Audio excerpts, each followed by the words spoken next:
Voilà, de retour dans l'amphithéâtre de Technopolis Savoie pour cette deuxième table ronde consacrée à la transition énergétique et plus précisément au rétrofit. Alors, quelques mots sur ce qui s'est dit ce matin. On avait une première table ronde donc, sur la distribution automobile et son avenir, vente, véhicules d'occasion, après-vente. On a vu ensemble que sur un marché automobile de plus en plus difficile, avec des prix toujours plus élevés et des ventes de moins en moins nombreuses, la distribution automobile devait compter beaucoup plus sur le parc circulant, qui est très, très important en France, 42 millions de voitures et 7 millions de véhicules utilitaires, pour vendre plus d'occasions et pour faire de plus en plus de maintenance avec toutes les évolutions technologiques. Et ça, vous les étudiants, vous êtes évidemment les mieux placés pour intervenir demain sur ces multi-énergies et sur toute cette technologie embarquée, les télécodages, téléchargements de mise à jour, toute la fonction logicielle des véhicules qui va encore s'accroître dans les années qui viennent. Il y a la transition énergétique et comme vous le savez, depuis 2020, on accélère les choses sous la pression des réglementations puisque il faudrait, ou il faut, décarboner, bien sûr. Il faut décarboner, ça c'est clair, on ne va pas le remettre en cause, mais il faudrait qu'en 2035, on ne fabrique plus en Europe de moteurs thermiques. C'est toujours la réglementation qui nous régit. Il faut également décarboner d'année en année. Il y a des seuils d'émissions de CO2 qui s'appellent la réglementation CAFE en Europe pour l'automobile et l'utilitaire, Vecto pour le poids lourd, et qui impose effectivement aux constructeurs de vendre d'une manière ou d'une autre, en tout cas aujourd'hui toujours par la distribution automobile, des voitures zéro émission ou hybrides rechargeables à des clients capables de les acheter. Il faut aussi agir sur le parc circulant. Le parc circulant, ce n'est pas que des voitures, c'est aussi des utilitaires, c'est aussi des cars et des bus, c'est aussi des véhicules industriels, qui soient routiers ou non routiers. On peut parler des tracteurs, du machinisme agricole, on peut parler bien sûr des poids lourds, des véhicules qui sont sur les hubs logistiques. Il y a plein d'applications, il y a plein de cas d'usage. Et c'est pour cela qu'une industrie du rétrofit est née, grâce notamment à un arrêté qui a été publié en 2020, en mars 2020. Je crois que c'est le 5 ou le 20 mars 2020, pour être hyper précis dans la date. En tout cas, c'est mars 2020, l'arrêté rétrofit, qui permet effectivement à des acteurs qui sont principalement des sociétés d'ingénierie industrielle, comme les acteurs que je vais vous présenter maintenant, dont les acteurs que je vais vous présenter maintenant sont les représentants, de devenir constructeurs de véhicules rétrofités, c'est-à-dire de mettre au point un cahier des charges de transformation, de remplacement du système de propulsion, de motorisation thermique par une autre énergie, et principalement l'énergie biogaz ou électrique à batterie ou à hydrogène. Voilà ce qu'est le rétrofit. Bon, bien sûr, je vais laisser les experts en parler. Je vous les présente donc de gauche à droite. Sylvain Deplace, cofondateur et directeur technique de Tolv, rétrofit électrique VUL jusqu'à présent, un véhicule utilitaire léger. Olivier Marchand, directeur innovation et développement de CRMT à Saint-Étienne. Rétrofit, c'est pas Saint-Étienne? C'est à côté? C'est à côté. Plutôt à Lyon? Ah, je suis désolé des subtilités locales. Encore un Parisien qui ne sait pas où il met les pieds, décidément. Vous êtes né à Paris? Bon, ça m'excuse un petit peu quand même. Vincent Lallemand, directeur business développement de GCK, rétrofit véhicule Caribus, on va le présenter comme ça effectivement, et Emmanuel Flao, fondateur et directeur général de Retroflit. Voilà.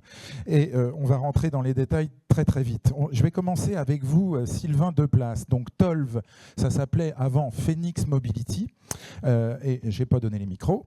Voilà. Vous nous expliquez en 2 mots ce qu'est Tolv, où est-ce que vous êtes hébergé, parce que c'est très intéressant de le savoir, et ensuite on diffusera une petite vidéo. Merci, et merci de m'accueillir aujourd'hui aux côtés de mes confrères. Tolv, c'est en résumé une start-up d'économie circulaire dans le secteur de l'automobile. Alors, 3 mots qui normalement n'ont rien à faire ensemble.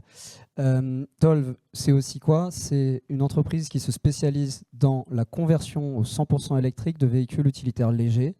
Un exemple, les Renault Trafic, les Renault Master. C'est une entreprise de plus de 20 collaborateurs basée dans la métropole de Grenoble, donc avec la SDFE qui a été assez poussive sur le passage au 100% électrique. Zone à faible émission. Zone à faible émission ZFE, tout à fait. Et Tolv, c'est une entreprise en partenariat industriel et commercial avec Renault, aujourd'hui le constructeur automobile au sein de la Refactory de Flins. Et je crois qu'on a une petite vidéo qu'on montrera juste après. On va vous la montrer maintenant. On va laisser les étudiants rentrer quand même en deux minutes. Voilà. Bonjour, bienvenue. Rejoignez-nous. Je ne sais pas s'ils sont nombreux. Voilà, c'est bon ? Tout le monde est là ? Ok, très bien. Alors on va lancer la vidéo pour expliquer ce qu'est le rétrofit d'un Renault Trafic Master. D'un Master. Donc c'est le gros fourgon, le grand fourgon de Renault.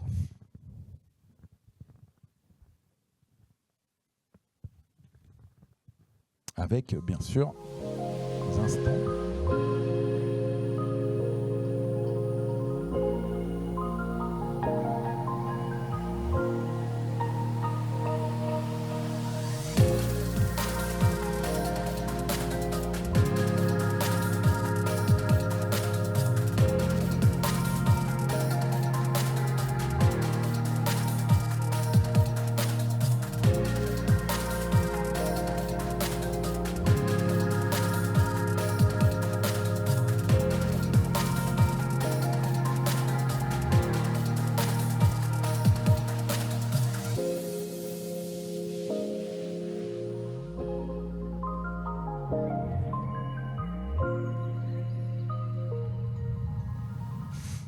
J'allais dire, et voilà. Oui, en quelque sorte, et voilà. C'est une vidéo courte pour illustrer un processus court. Aujourd'hui, le rétrofit que l'on fait, il est standard, il est industriel. Je pense que mes confrères parleront un peu de la même chose. Chez nous, un Renault Master, ça se convertit en 21 heures humaines. C'est seulement 2 jours d'immobilisation du véhicule. Donc, autrement dit, le lundi matin, il est thermique, vous le retrouvez le mardi soir, il est électrique. Alors, ça paraît facile. Ça fait quand même des mois et des mois de recherche et développement. Il faut aussi que vous ayez homologué, parce que vous êtes constructeur chez Tolv aujourd'hui, ce véhicule. Et si vous êtes hébergé par Renault, ce n'est pas pour rien. Alors expliquez-nous tout ça. Donc déjà, la complexité de rétrofiter un véhicule. On ne peut pas rétrofiter n'importe quel véhicule. Il faut d'abord avoir un usage.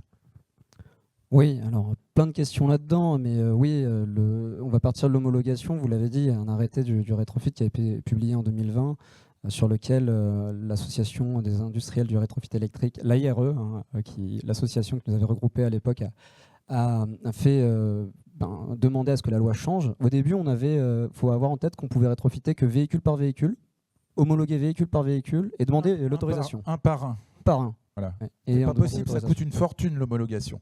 Et sur une homologation qui coûtait 100 000 € par véhicule.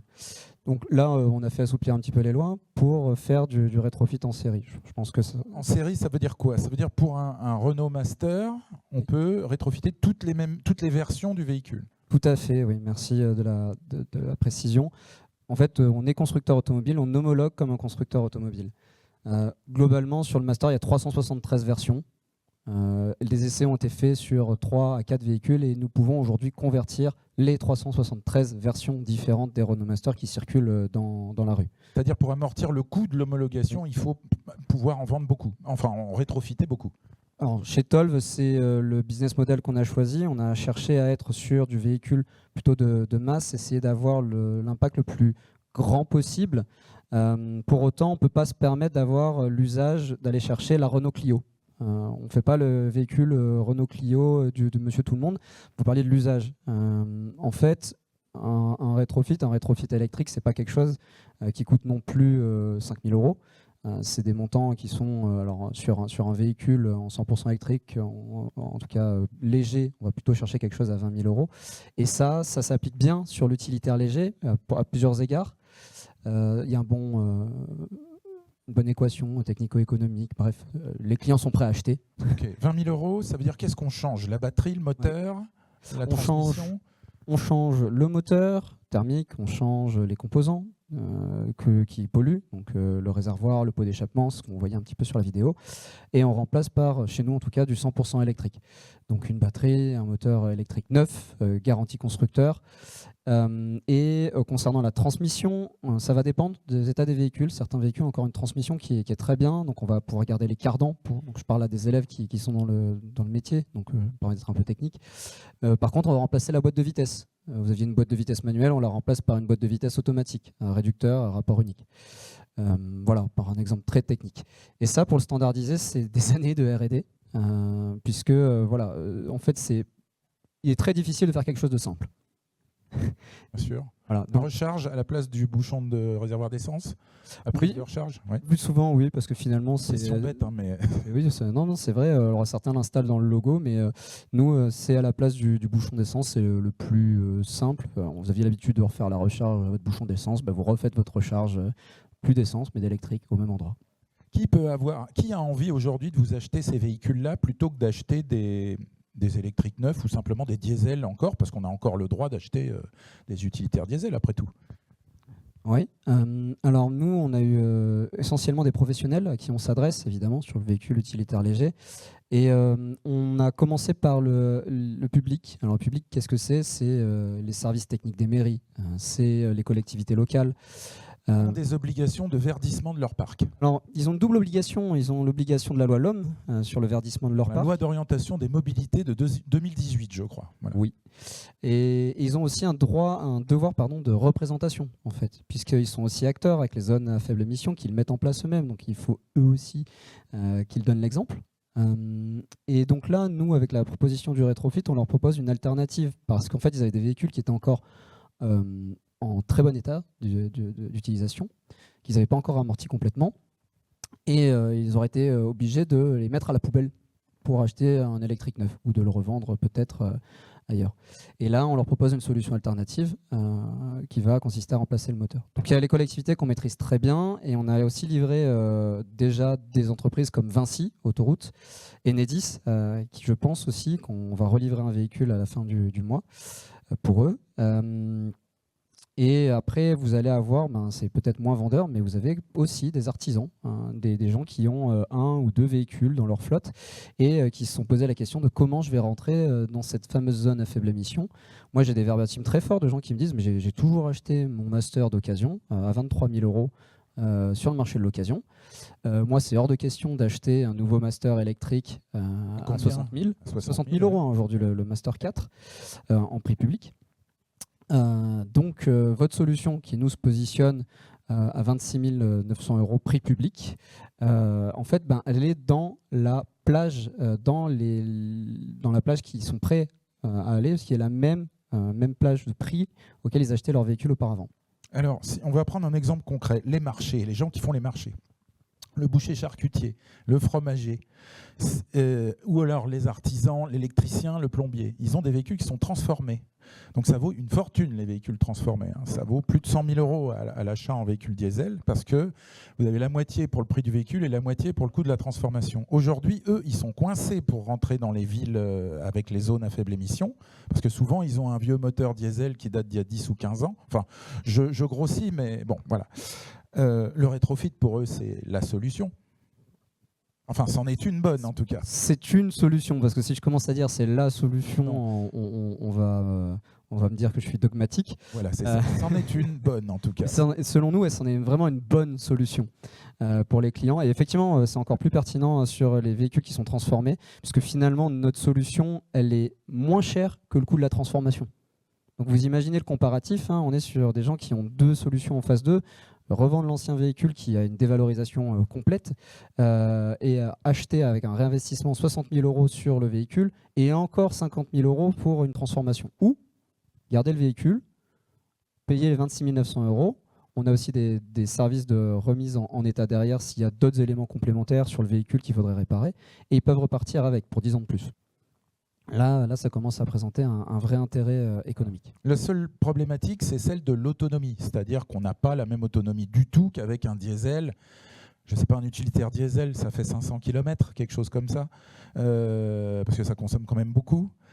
un rétrofité, vous ne pouvez pas mettre suffisamment de batterie, ça coûterait trop cher pour qu'il fasse 500 km. Alors, aujourd'hui, je dirais même qu'aucun véhicule électrique, 100% électrique, sur les utilitaires légers, même en neuf, atteignent les 500 km. Trafic, ça fait combien? 350 Alors, l'ancien ou celui qui va venir? Écoutez, celui qui est sorti au salon Solutrans, par exemple, le salon des véhicules industriels. Celui-là, il est annoncé à 300 km d'autonomie WLTP et utilise la même batterie qu'on utilise sur notre Master, qui est de 52 kWh.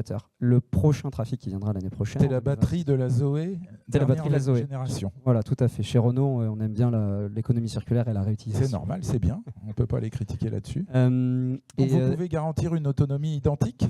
Donc nous, sur le Master, on garantit une autonomie à 200 km qui est la même que sur le Master électrique, donc, qui se vendait jusqu'à l'année dernière, qui a été remplacé par le nouveau.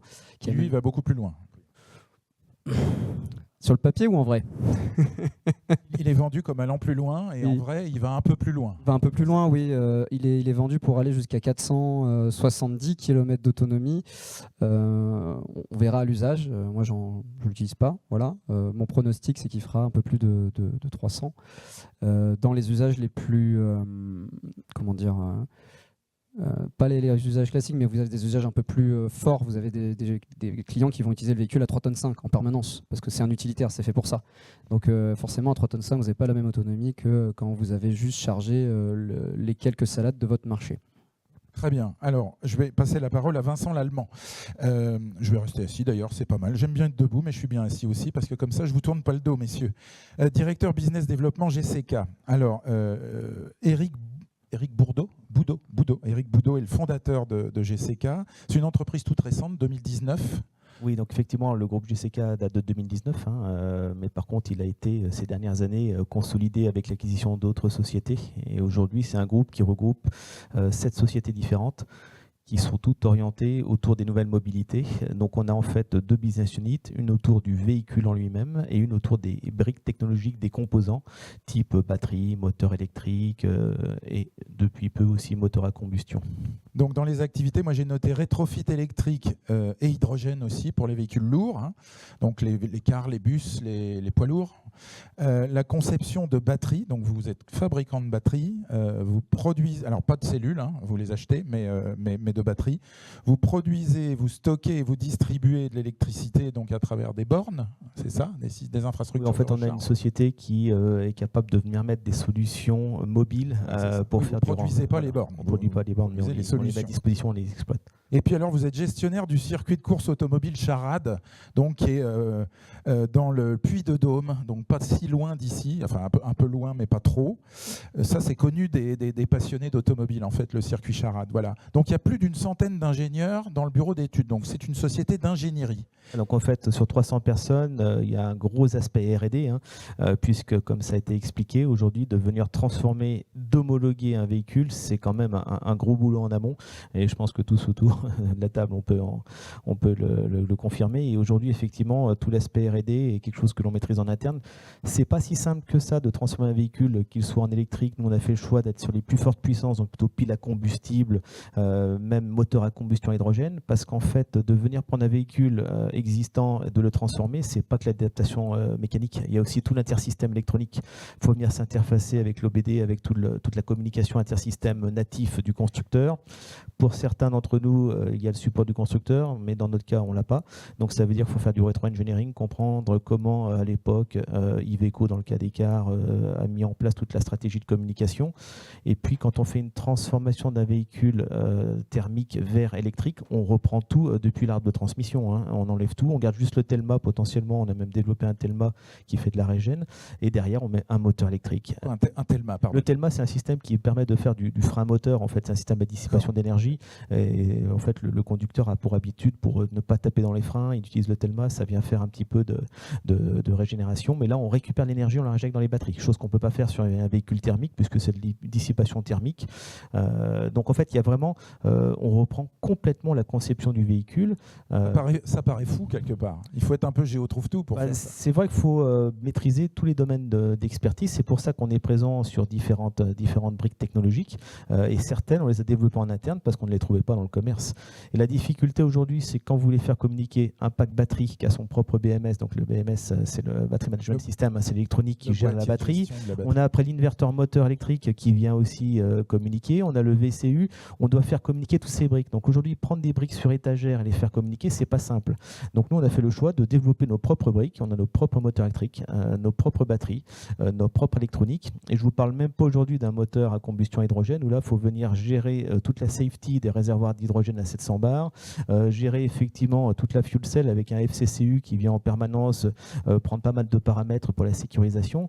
Donc en fait, voilà, il y a un vrai boulot et sur la R&D, je dirais que 60-70%, c'est du travail intersystème. La mécanique, je ne sais pas que c'est plus simple, mais c'est quelque chose qui est plus abordable. Là, l'électronique de gestion et de communication, c'est assez complexe. Alors, vous avez décidé chez GC4 de vous intéresser à l'usage des cars et des bus. Voilà. Donc nous, en fait, on a fait le constat. C'est vrai que l'AIRE a été effectivement la première association qui a permis de créer un cadre réglementaire. Sauf qu'en fait, initialement, le rétrofit était plutôt né pour venir. L'AIRE, maintenant, c'est devenu Mobiliance Rétrofit, c'est ça? C'est ça? C'est englobé? C'est résumé, oui. D'accord, ok. Donc en fait, il y a eu un texte de mars 2020 qui était effectivement très intéressant, mais qui était assez limitatif. Il ne permettait que de transmettre un véhicule thermique en full électrique. Et nous, aujourd'hui, on a fait le choix de basculer sur des technologies un peu plus complexes que peuvent être de l'hybridation, voire même du moteur à combustion à hydrogène. C'est-à-dire prendre un moteur à combustion et lui injecter de l'H2 dans les chambres de combustion. Et ça, quelque part, il n'y a pas de réglementation qui le permette. Donc en fait, on a beaucoup œuvré avec les différents ministères, l'UTAC, le CNRV, la DGEC, pour avoir un cadre réglementaire. Et maintenant, il y a l'arrêté de 54 qui régit la transformation des véhicules, qui a aussi permis d'ouvrir une voie pour venir homologuer officiellement, comme on le fait sur un rétrofit traditionnel, ce type de véhicule. On va rappeler simplement l'UTAC, donc l'Union technique de l'automobile et du cycle, et le CNRV, le Centre national de réception des véhicules, c'est les deux organismes pour homologuer un véhicule qui va sortir sur le marché français.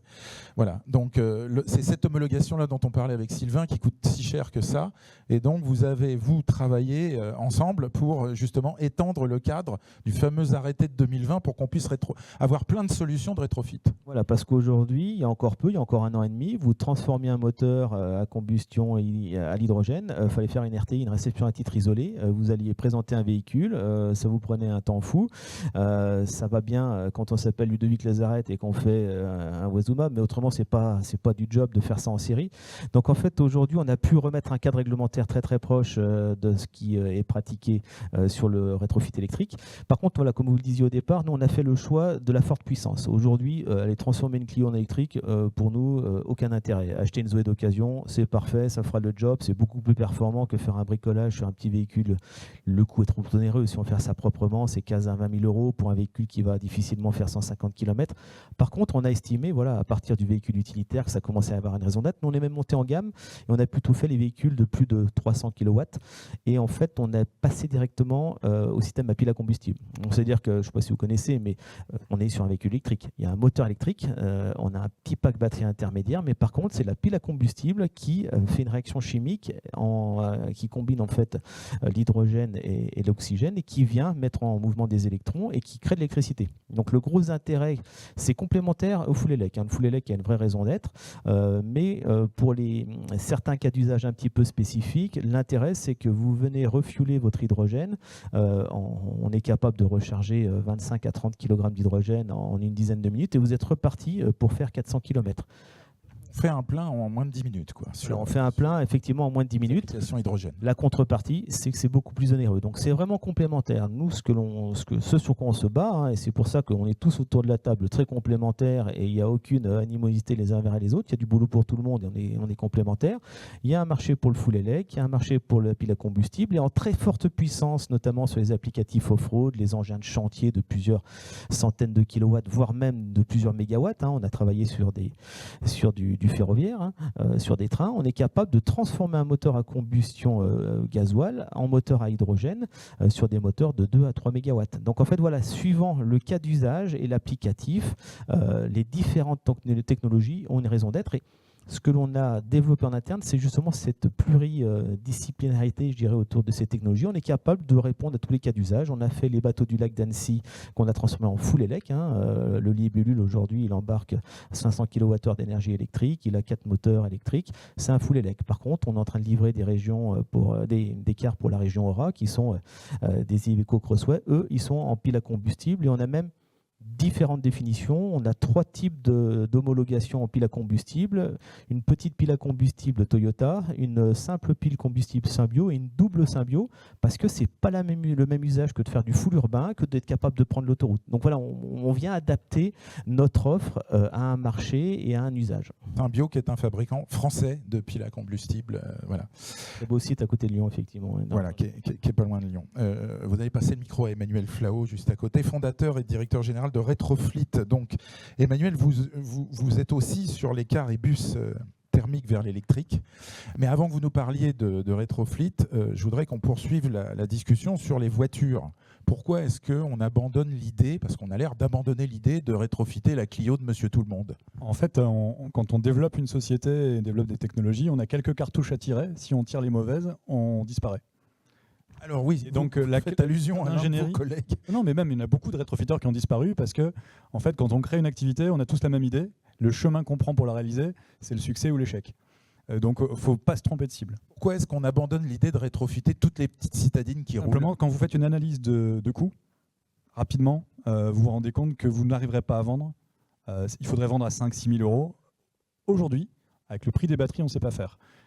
Mais le prix des batteries va bouger. On est au début de l'aventure de production à l'état mondial, on en parle beaucoup, mais finalement c'est le début. Et si je fais un parallèle avec les panneaux solaires, qui est le métier d'où je viens, moi j'étais à l'INES juste à côté avant, quand j'ai démarré ma carrière à l'INES il y a 15-20 ans, le watt crête, la puissance était à 5-6 euros. Aujourd'hui on est à 12 centimes, 12-20 centimes. Un panneau solaire ça vaut rien. Donc ça permet un large déploiement. On peut même mettre des panneaux solaires sur certaines toitures en face nord parce que c'est rentable. Donc ça, faut avoir ça en tête. Et du coup, les batteries, on va revisiter toutes les 5 ans, en fonction des baisses, la capacité à déployer dans de nouveaux secteurs. Aujourd'hui, c'est pas rentable de faire de la Clio. J'adorerais que ça le soit dans 10 ans, et ça le sera. Pour l'instant, on démarre sur... Vous pensez que ça peut l'être? Oui, bien sûr, oui. Je suis en Chine, là, début juin, pour aller voir les Gigafactories, et on voit les baisses de coûts en train de se profiler, qui sont déjà actées. Et donc, c'est lancé, quoi.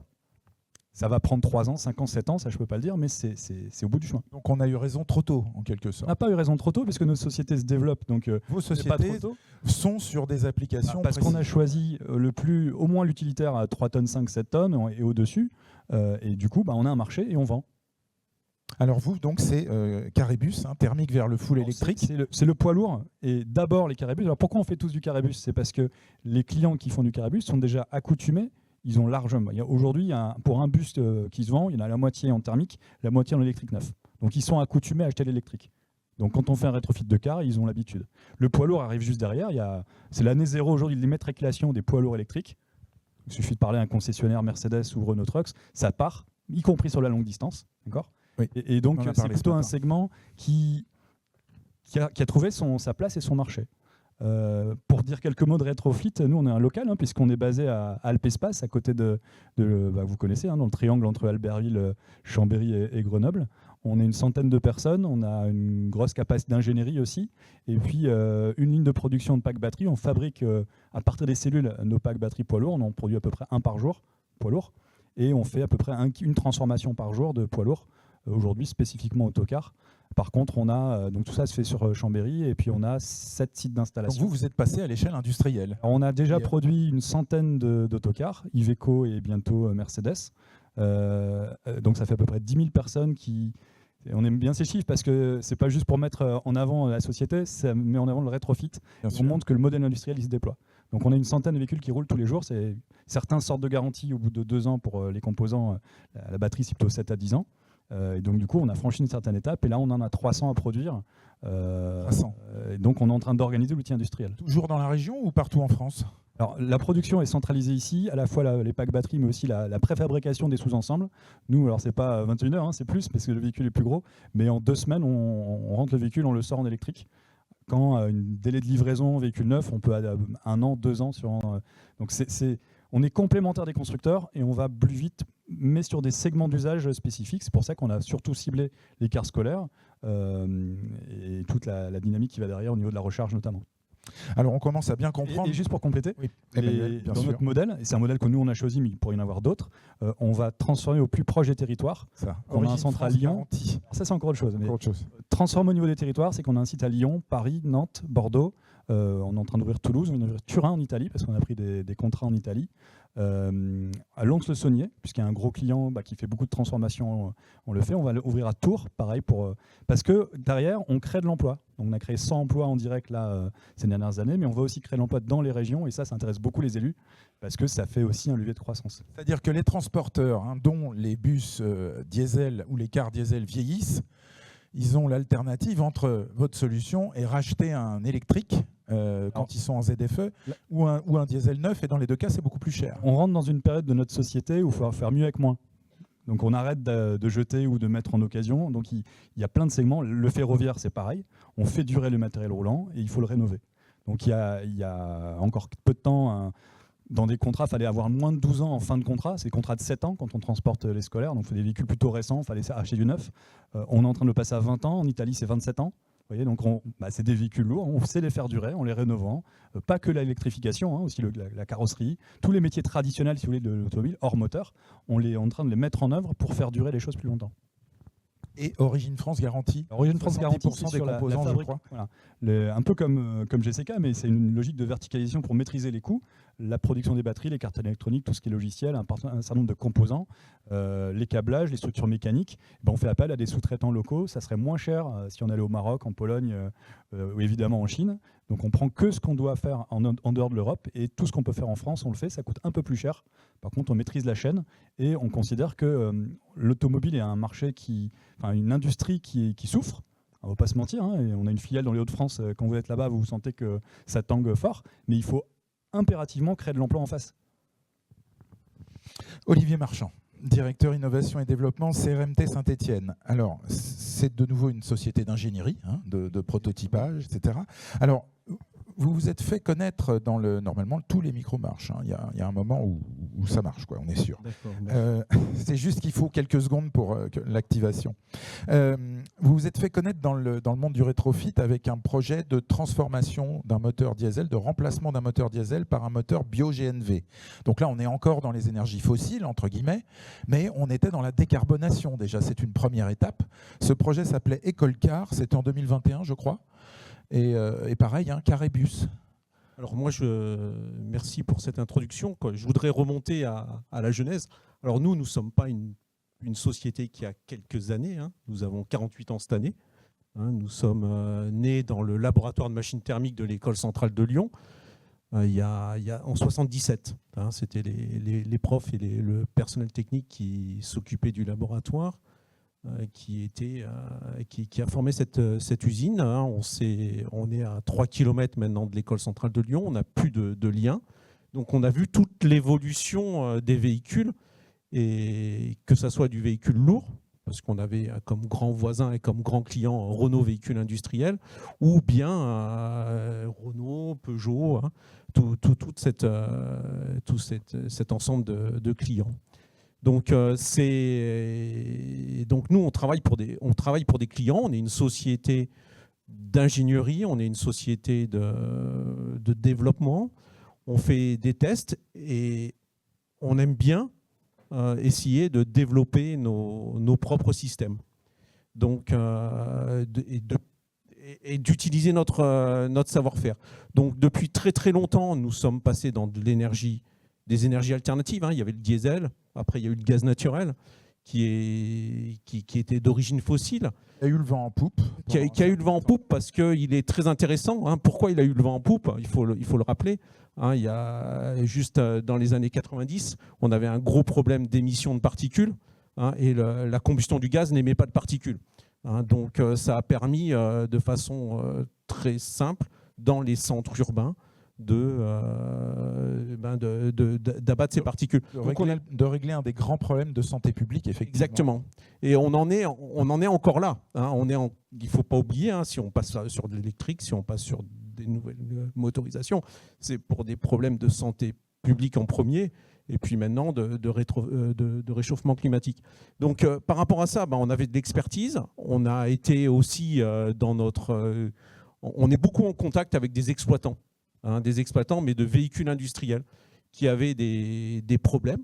Il y a une grande diversité, on l'a dit ce matin, il y a encore une plus grande diversité de véhicules, de solutions dans le véhicule industriel.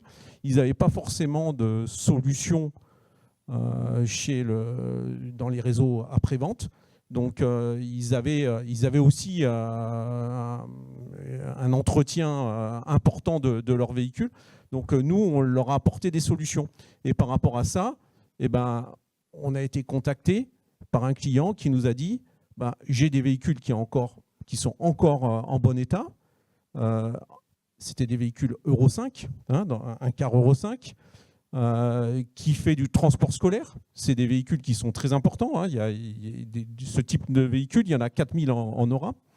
Et il nous a dit, mes véhicules, malheureusement, ils rentrent dans la ZFE, dans la zone à faible émission de Lyon.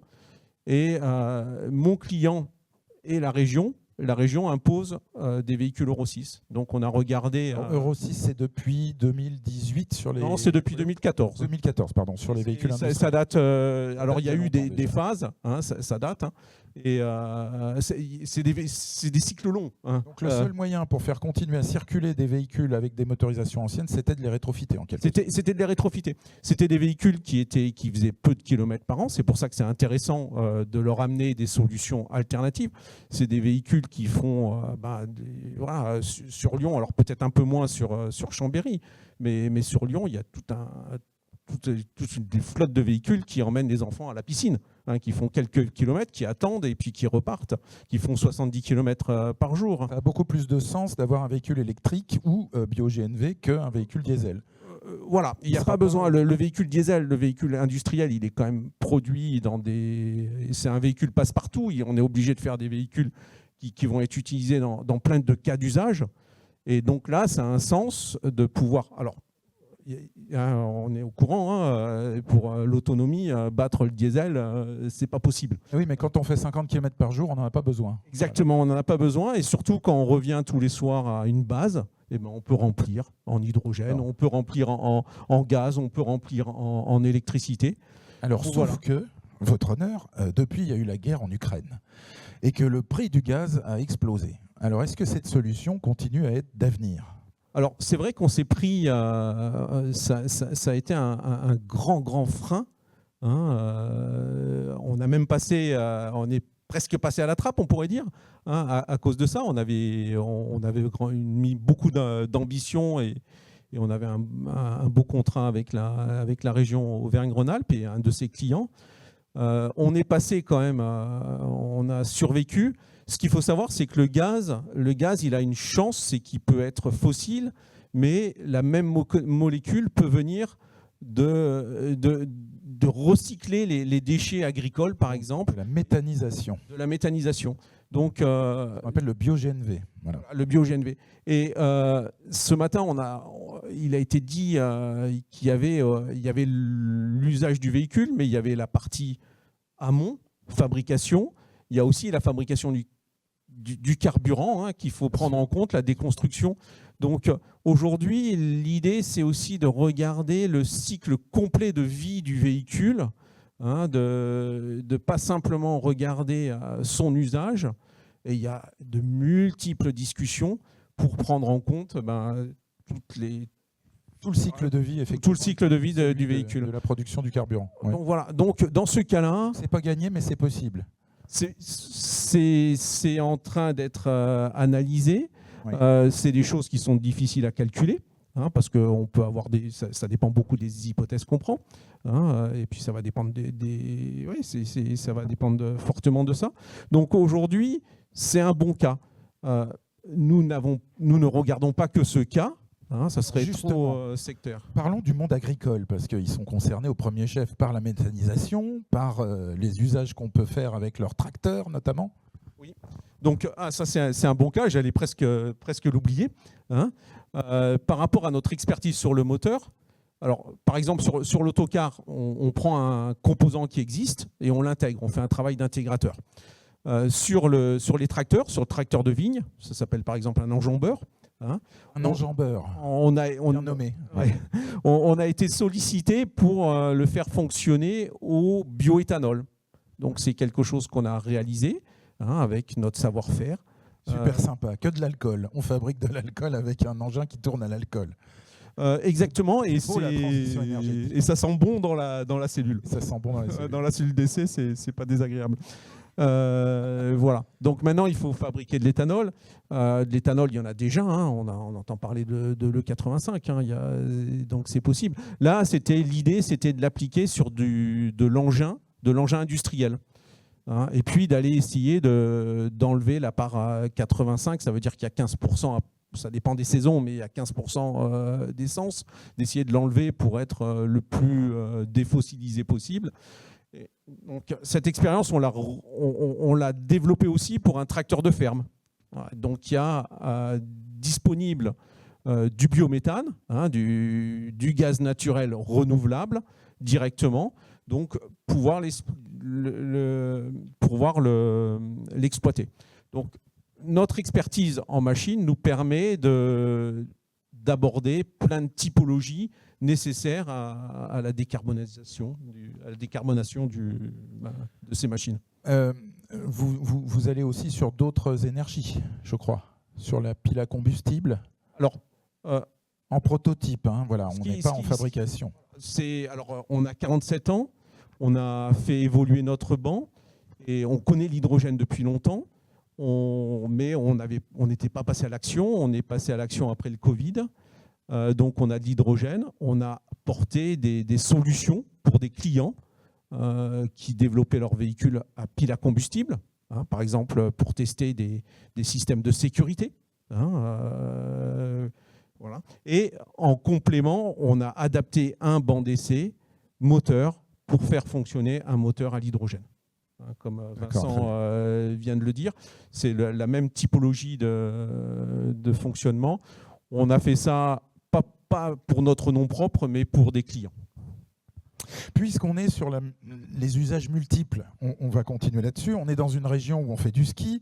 Vincent Lallemand, vous avez travaillé avec Kässbohrer. Kässbohrer, on connaît tous quand on fait du ski, c'est les dameuses. Exactement. Donc en fait, on a un projet qui a été développé en partenariat avec la SATA, donc l'Alpe d'Huez et les deux Alpes, d'une dameuse. Aujourd'hui, les dameuses, dans un domaine skiable, c'est une empreinte écologique forte. Elles consomment 200 litres de gasoil à chaque sortie. Elles font des 2,8. Il y en a une centaine sur un domaine skiable comme les deux Alpes et l'Alpe d'Huez. Et donc en fait, on a travaillé sur la conversion de ce véhicule-là en full élect. Donc effectivement, en batterie, ça passait pas parce qu'il nous faut quelque chose comme 700 kWh de batterie.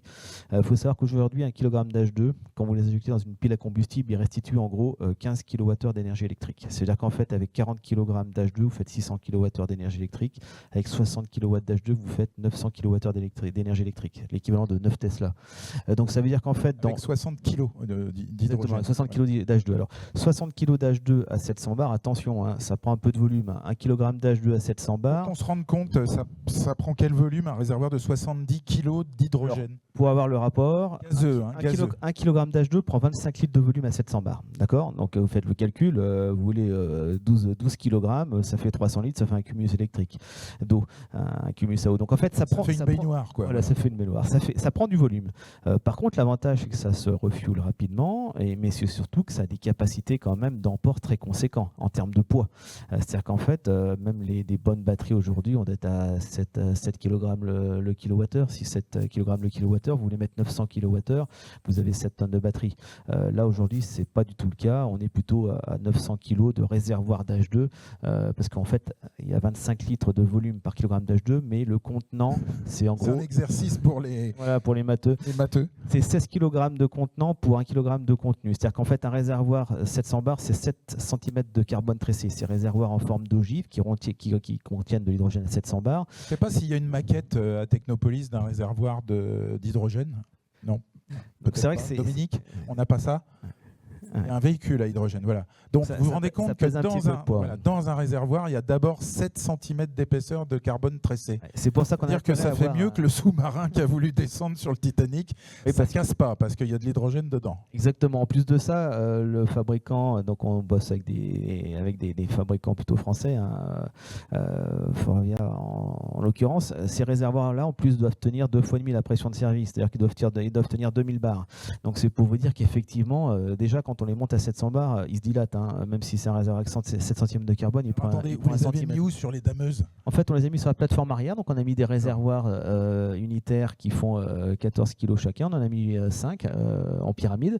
C'est-à-dire qu'avec ça, par contre, on est capable de façon complètement transparente de partir, faire une tournée de 8 heures, de faire 6000 mètres de dénivelé avec un moteur électrique qui tire 400 chevaux devant. Donc voilà, on a fait une dameuse aujourd'hui sur base pile à combustible qui vient quelque part amener une solution off-road relativement intéressante. Et ça, quelque part, c'est vraiment... Là, vous n'avez pas besoin d'homologation parce que ça ne roule pas sur route. Voilà. Par contre, attention, il n'y a pas d'homologation, je dirais, on ne passe pas par l'UTAC ou le CNRV, mais par contre, il y a une homologation constructeur, c'est une auto-certification. Voilà, donc ça veut dire qu'en fait, c'est pour ça qu'il faut quand même être partenaire du constructeur. On ne serait pas capable, nous, donner une certification pour que ce produit puisse rouler. Par contre, on a fourni toutes les notes de calcul, tous les plans, et derrière, Casborer a mis le tampon pour valider le produit. Après, on arrive sur une autre difficulté. Le produit, il est beau, mais par contre, de monter de l'hydrogène en quantité et en station, c'est un autre sujet.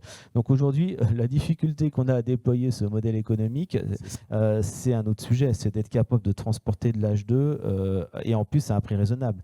On en arrive à la notion d'écosystème, c'est-à-dire quand on est sur des énergies alternatives, il faut transporter la solution en même temps que, Exactement. que la motorisation. Il y a un ratio économique, puisqu'aujourd'hui, une transformation comme celle-ci revient à 5 à 600 000 euros. Ça peut faire une somme. Quand on sait qu'une dameuse neuve, ça vaut plutôt 350 à 400 000 euros. Mais ça, en fait, c'est que la partie visible de l'iceberg. La difficulté, c'est quand vous lui mettez un kilogramme d'H2 à 12, 13, 14, 15 euros le kilogramme parce qu'il a fallu le monter en station, c'est 2,5 fois le prix de ce que reviendrait le même usage en gasoil. Alors ça sert à rien. Ça dépend. J'exagère. C'est vrai qu'il faut quand même être un peu passionné du sujet pour aller mettre un peu d'argent là-dedans. Non, mais quelque part, il faut vouloir décarboner à toute force. Voilà, c'est ça. C'est qu'en fait, il ne faut pas perdre vu l'objectif, de la finalité. C'est pas un tableau Excel pour coûter moins cher à l'usage. C'est qu'en fait, on élimine complètement l'empreinte CO2. Justement, moi j'ai une question pour tout le monde. Est-ce que l'hydrogène, ça va vraiment se développer? Emmanuel Flao. Il va dire non. Je peux y aller? Vous pouvez y aller. Non, mais en fait, le simple fait que vous posiez la question, c'est qu'il y a un sujet déjà. Absolument.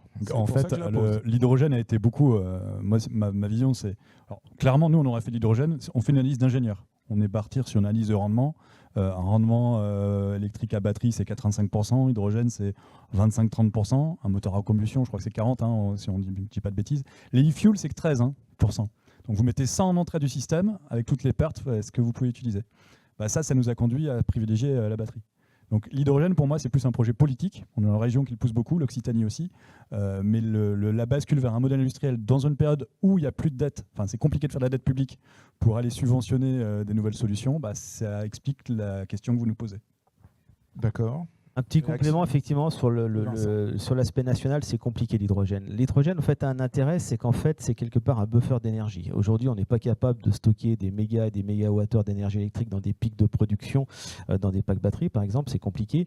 Par contre, il y a des pays qui sont hyper producteurs d'électricité. Vous allez au Moyen-Orient, aujourd'hui, il y a des pipelines d'hydrogène qui sont en train de se mettre en place depuis l'Arabie Saoudite. Ils ont tellement d'énergie électrique, d'énergie solaire, qu'ils sont capables de faire de l'énergie, de l'hydrogène à bas coût. Donc en France, aujourd'hui, c'est compliqué parce qu'on est obligé de détourner de l'énergie électrique qui aujourd'hui peut faire défaut sur l'usage qu'on en a.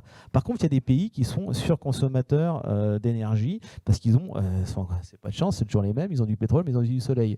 Donc on n'arrive pas à les détrôner. Mais c'est vrai que globalement, c'est quand même très intéressant l'hydrogène parce qu'il permet de stocker de l'énergie et faire de l'écrêtage. Par contre, la difficulté qu'il y a, c'est que si on veut faire de l'hydrogène vert, c'est relativement onéreux. Pour un ordre d'idée, c'est 65 kWh d'énergie électrique qu'il faut injecter dans un électrolyseur. Ce qu'on appelle l'électrolyse. Voilà. Exactement, l'électrolyse. Donc aujourd'hui, comment on fait de l'hydrogène vert? On prend de l'eau et on sépare la molécule d'hydrogène et d'oxygène via un électrolyseur. Ça, il faut savoir que quelque part, c'est assez énergivore. Hein. C'est-à-dire qu'en fait, ça consomme 60 à 65 kWh d'énergie électrique pour faire cette séparation des deux. Ce qui serait possible aujourd'hui, si on veut faire un ramp-up de l'hydrogène, c'est de prendre de l'hydrogène gris, donc l'hydrogène qu'on prend extrait à partir du gaz. Aujourd'hui, il faut voir qu'il y a beaucoup de raffineries. Les torchères que vous voyez, elles brûlent de l'hydrogène parce que c'est un sous-produit qu'on n'utilise pas. Par contre, voilà, quel est l'état, quelle est l'empreinte écologique de cet hydrogène-là? Donc c'est toujours une espèce de compromis entre une notion économique, une notion d'empreinte CO2. Là, les chiffres se confrontent les uns aux autres. Donc effectivement, nous aujourd'hui, l'hydrogène sur le marché national, c'est relativement compliqué. Par contre, on développe beaucoup les US, l'Arabie Saoudite et maintenant même la Chine, parce que la Chine y vient très fortement. Donc malheureusement, alors par contre l'Allemagne y revient. Ce qui est dommage, c'est que par contre l'hydrogène, on a un vrai savoir-faire du moteur à combustion. Et un moteur à combustion à hydrogène, hein, comme on en parlait, alors attention, c'est pas si simple que ça. Hein. C'est pas juste on met des injecteurs à la va-vite et on brûle de l'hydrogène dans la chambre de combustion. Hein. Oui, ça, il faut juste rappeler, sans trop rentrer dans l'ingénierie, hein, on peut utiliser un moteur à combustion et le rétrofiter avec des injecteurs à hydrogène. Voilà. Par contre, que des injecteurs, il y a d'autres. Par contre, la modification est un petit peu plus complexe. Hein. C'est un mélange très très pauvre. C'est-à-dire qu'en fait, il faut mettre beaucoup d'air avec peu d'hydrogène. Donc, il faut booster la suralimentation. Des gros turbos. Il faut des gros turbos. Il faut plutôt une température d'air relativement fraîche pour avoir un bon mélange. En plus de ça, l'hydrogène, c'est la particule la plus fine qui soit. Ça passe à travers la segmentation. Ça arrive à descendre dans le bas moteur. Il faut venir ventiler le bas moteur. Sinon, il y a de la concentration d'H2 qui peut créer des explosions. C'est pas compatible avec typiquement le titane. Nous, on a développé un moteur de compétition sur un base de moteur de Corvette. Batterie, hein, je crois que c'est très technique, mais après c'est très élégant. Un moteur qui a une vraie valeur marchande. Pour un moteur, franchement, ça vaut pas le coup. Et c'est vrai que par contre, un moteur qui a une vraie valeur marchande, c'est pour ça que l'off-road, vous avez des moteurs qui valent 100, 150, 200, 300 000 euros. Ces moteurs-là, ça vaut le coup de remettre un peu d'argent pour être transformé à l'H2. Surtout que ces moteurs-là, dans leur cycle natif, les grosses pelleteuses qui sont dans les carrières, elles ont un cycle de vie qui fait qu'à mi-vie, ces moteurs sont complètement remanufacturés, repassent en atelier pour faire une sorte d'échange standard. Et dans le cadre de ce reminail, on pourrait, dans ce modèle-là, en profiter pour le rétrofiter en hydrogène. C'est pour ça que quelque part, cette transformation serait quasiment gratuite. On comprend bien effectivement pourquoi Olivier Marchand, et après on revient sur le rétrofit électrique à batterie justement. Ouais, je vais revenir sur le rétrofit électrique, mais c'est pour resituer. On parle beaucoup d'usage, il ne faut pas se tromper, quoi. Hein, toutes les solutions ne sont pas bonnes pour tous les usages. Et le rétrofit est très intéressant parce qu'il permet d'explorer. Hein, et de temps en temps, on est embêté même sur le moteur, hein, sur le moteur à hydrogène, parce qu'on fait presque de la recherche, on fait du développement, alors que le rétrofit, c'est plutôt réutiliser correctement des systèmes qui existent, hein, qui ont été développés dans des usages, les prendre, les pas chers, de monter quelque chose de pas cher. Donc c'est vraiment important, mais c'est vraiment... Il y a un mélange, hein, et qui est peut-être bien ou pas bien, mais qui est difficile, hein, dans ce monde actuel pour nous, pour prendre les bonnes décisions. C'est ça. Et ça permet d'avoir une grande chose. Mais par exemple, de travailler, il faut faire attention, hein, on est dans un contexte où il y a des sujets des fois politiques, et il ne faut pas tuer certains développements, certains travaux, parce qu'on les retrouve 5 ans après, quoi. Et on a tué quelque chose. Par exemple. Et bon, je suis un peu plus vieux peut-être que vous, mais peut-être que vous aurez des voitures à hydrogène, mais à la fin de votre carrière, quoi. Ah oui, tout à fait. Et moi, je vais citer l'exemple du maritime, où l'hydrogène, le moteur à combustion rétrofité à hydrogène a vraiment du sens, a priori, pour l'ultra lourd. Emmanuel. Je voudrais juste... En fait, il y a une erreur peut-être qu'il ne faut pas faire dans l'électrique, c'est de vouloir faire la même chose que le diesel.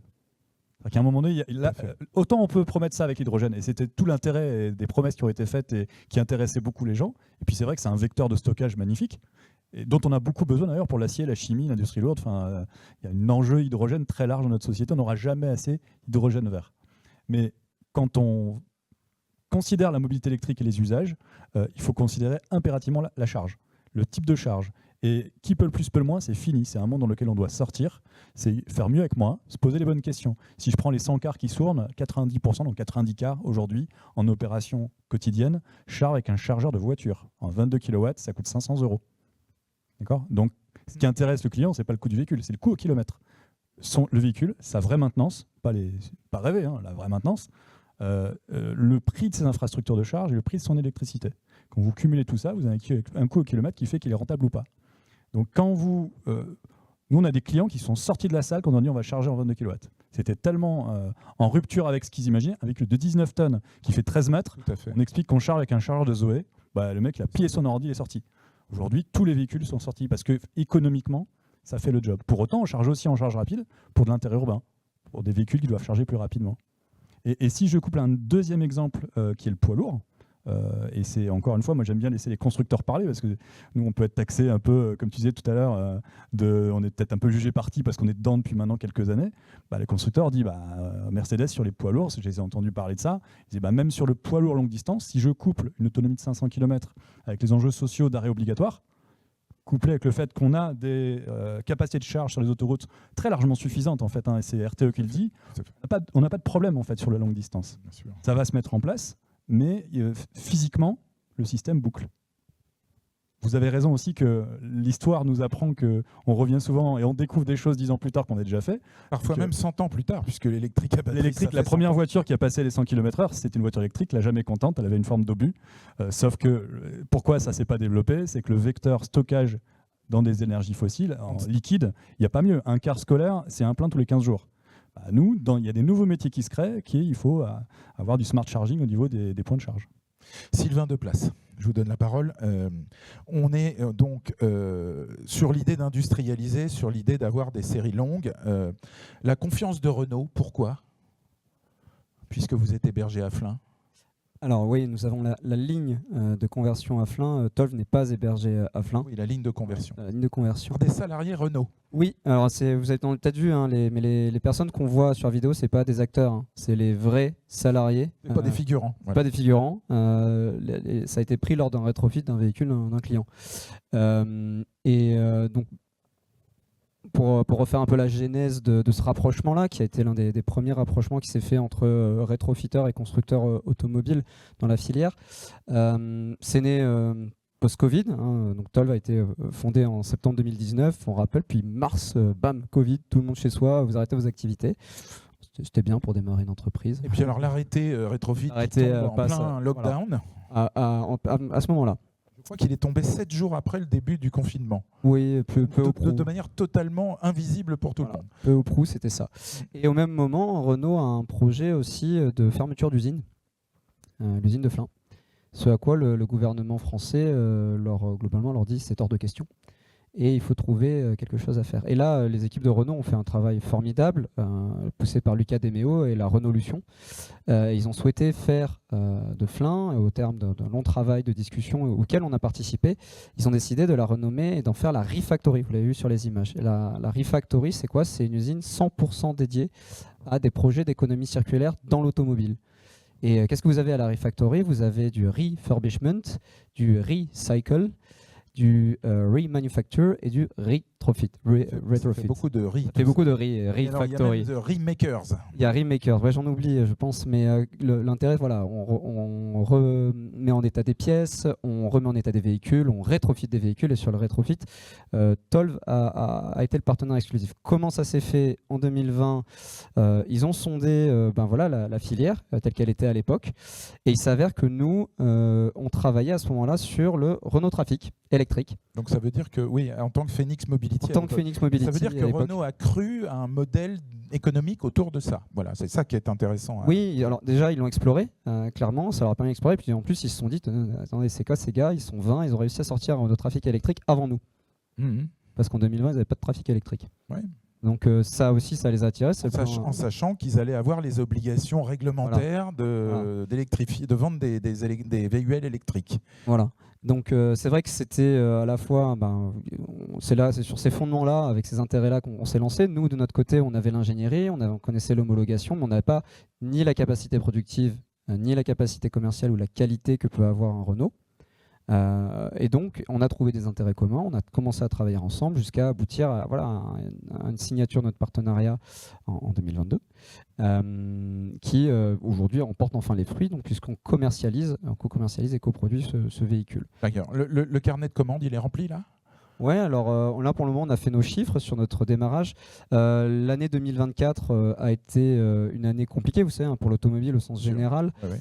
Que ce soit c'est reparti là juste maintenant, je crois. Et voilà, c'est reparti juste maintenant. Il y a eu l'instabilité du PLF de 2025 sur le premier trimestre qui avait un peu touché tout le monde. Enfin, je pense qu'on va encore plus discuter ce matin. Ils étaient plus à même d'en parler, les distributeurs.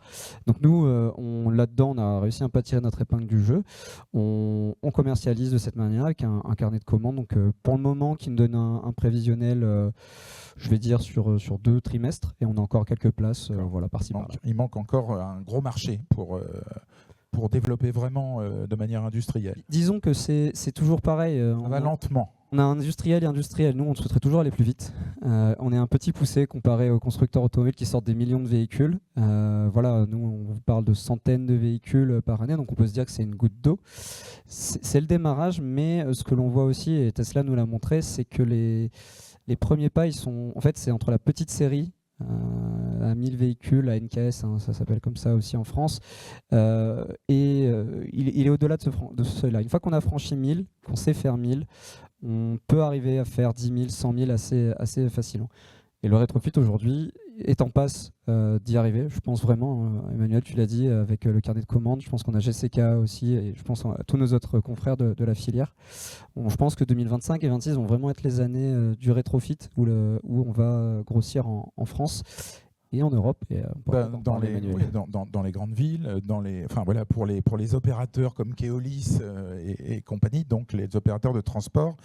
Je voudrais qu'on termine par la spécialisation de la majorité des étudiants ici, qui est l'après-vente. Dans l'arrêté rétrofit, il y avait la notion de vous autoriser, vous les sociétés d'ingénierie ou les startups, à devenir des constructeurs.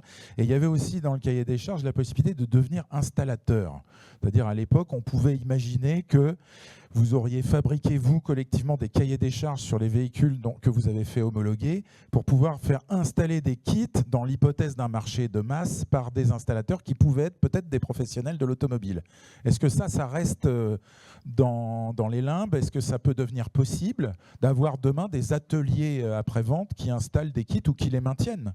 Alors, nous, dans notre modèle, en fait, c'est au cœur du modèle. C'est-à-dire que nous, on avait un lien historique avec un carrossier qui faisait le SAV, Iveco, Mercedes, Multimarque et le groupe Bessé à Lyon et Paris.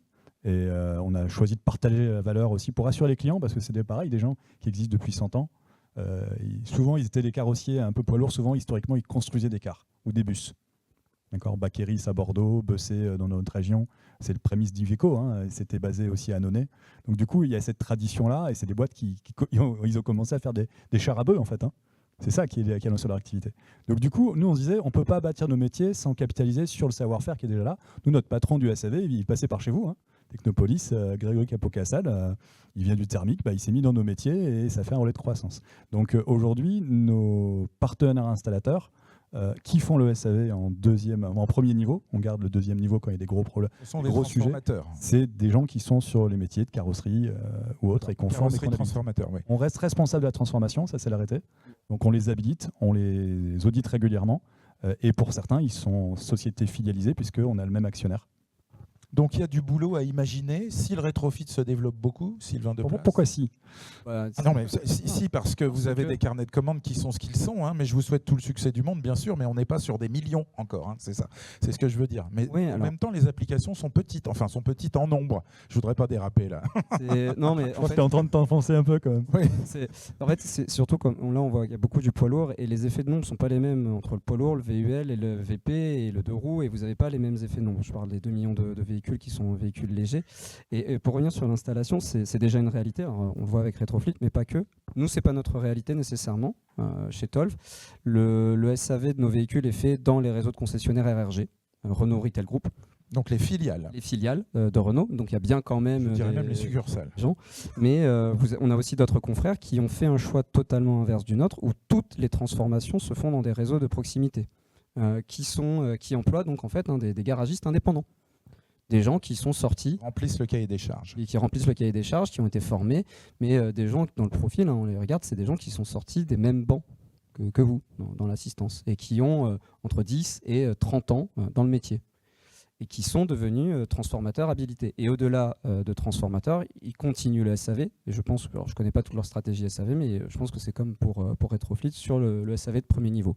Donc les réparations courantes, le débugage, et s'il y a vraiment un gros problème qu'on ne comprend pas, là ça retourne chez le rétrofiteur. Une petite limite au modèle, c'est qu'on peut pas. C'est un processus industriel. Donc on ne peut pas faire une transformation par mois et faire de la maintenance automobile conventionnelle. Si on lance un flux chez un partenaire, il faut qu'il en fasse toutes les semaines. Donc c'est la limite au modèle, c'est que ça ne peut pas être... Alors on a des confrères comme Noil sur les Solex, où là c'est possible, mais sur nos activités à nous, il y a un atelier dédié et il y a du flux quotidien, hebdomadaire qui ne s'arrête pas. Donc c'est plus les ateliers intégrés des flottes de transporteurs, par exemple? Non, vous avez des réseaux de carrossiers indépendants. Des réseaux de carrossiers indépendants. Et vous avez certains clients, on a un client qui part sur une centaine, alors que je n'ai pas compris dans les 300, mais ils ne sont pas signés, mais une centaine par an, il va les transformer lui. Et donc ça crée aussi dans ces ateliers à lui des relais de croissance ou des nouveaux emplois, peut-être pour remplacer certains emplois qui seront moins sollicités avec l'arrivée de l'électrique. Vincent Lallemand. Oui, donc un petit complément sur cet aspect-là. Même les constructeurs ont un gros intérêt à accompagner ces démarches. Nous, typiquement, on a développé ce qu'on appelle un kit Twinny. On l'a présenté au Salon de l'Auto de Paris au mois d'octobre. Un kit Twinny. Il s'appelle Twinny. On prend un véhicule urbain. On ne croit pas au rétrofit 100% thermique d'un véhicule thermique vers électrique. Mais par contre, on croit à l'hybridation. Donc, en fait, on a un petit kit qui vient se monter, qui est breveté, qui a été développé il y a une dizaine d'années. Et là, qu'on l'a présenté au Mondial de l'Auto, vous enlevez la boîte à vitesse de votre Clio. Vous mettez à la place une boîte, un système de transmission très spécifique avec un trappe cycloïde, un réducteur et un différentiel, et vous reprenez vos cardans, vous mettez un pack batterie dans le coffre et vous avez un véhicule qui garde le meilleur de deux mondes. Il garde son moteur thermique, son réservoir, sa forte autonomie, mais par contre on lui a ajouté un moteur électrique, une transmission, il n'y a plus de boîte à vitesse et en fait il devient hybride rechargeable à moindre coût. C'est un kit qui vaut environ 7 000 €. Et aujourd'hui c'est très intéressant pour les constructeurs. Nous, on est très avancé sur le sujet avec le groupe Émile Frey et Cosmobilis, puisqu'aujourd'hui ça permettrait de venir pour les ZFE amener une solution aux propriétaires de véhicules qui sont aujourd'hui bientôt interdits, même si les ZFE prennent du retard.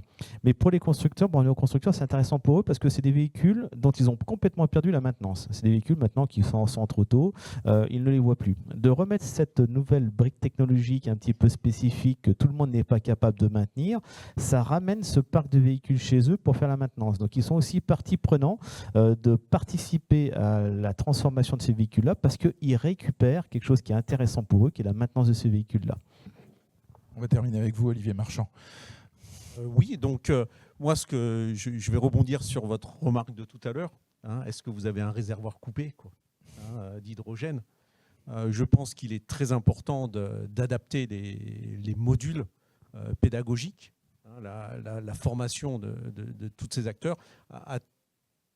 Alors, il y a une grande diversité de technologies, mais moi, je ne ferai pas de limite. On a parlé, alors je finirai avec l'hydrogène, mais on peut en penser très loin. Mais il n'y a pas que de l'hydrogène comprimé. L'hydrogène, on pourrait l'avoir on pourrait la stocker et la distribuer d'autres façons. Donc pourquoi pas? Pourquoi pas? C'est important d'être au courant, de mettre les mains sur ces technologies-là.